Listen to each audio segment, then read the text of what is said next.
After months of studying satellite photos of the compound, CIA analysts concluded there was only a 60 to 80% chance bin Laden was really there. In the photos, a man could be seen coming out of the main building and walking around the courtyard as if for exercise.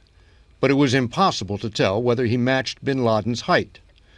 Photo interpreters analyzed the pattern of daily life and determined the family in the main building had the same number of members as bin Laden's family. None of them ever left the fortress-like compound.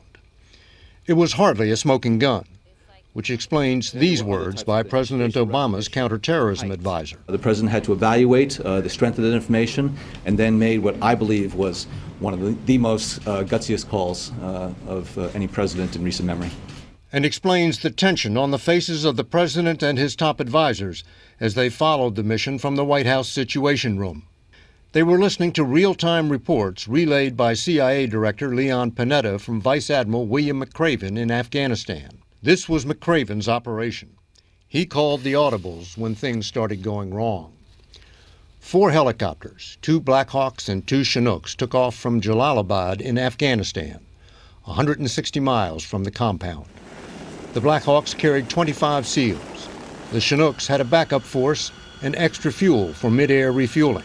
The SEALs planned a fast rope onto the roof of the main building right over bin Laden's head, while the second helo dropped its SEALs onto the courtyard. But the second helo lost lift and had to land, clipping its tail rotor on a wall. That forced the first helo to change plans and land its SEALs on the ground. They now had to blast their way through walls, losing precious minutes and the element of surprise. 25 minutes went by. Panetta heard nothing from McRaven, and the president heard nothing from Panetta. What was supposed to be a 30 to 35-minute operation was now pushing 40. The SEALs were shooting their way up the stairs to bin Laden's bedroom.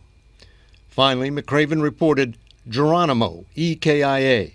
Geronimo, code name for bin Laden, EKIA, enemy killed in action.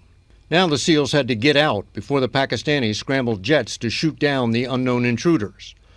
Only 1 Black Hawk could fly, so McRaven sent in a Chinook to help pick up the SEALs who were hauling bin Laden's body and a treasure trove of captured computers, CDs, and paper files.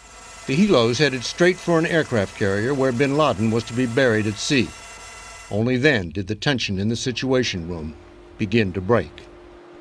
When a SEAL burst into that third-floor bedroom, bin Laden's wife rushed at him, so he shot her in the leg. That left him standing right in front of bin Laden. Bin Laden was unarmed, but the SEAL thought he was a threat, so he shot him twice. Katie? And David, doesn't that support the notion that this was in fact a kill mission? Well, the SEALs certainly weren't there to give bin Laden the benefit of the doubt, but only that SEAL knows why he pulled the trigger. All right, David Martin at the Pentagon tonight. David, thank you.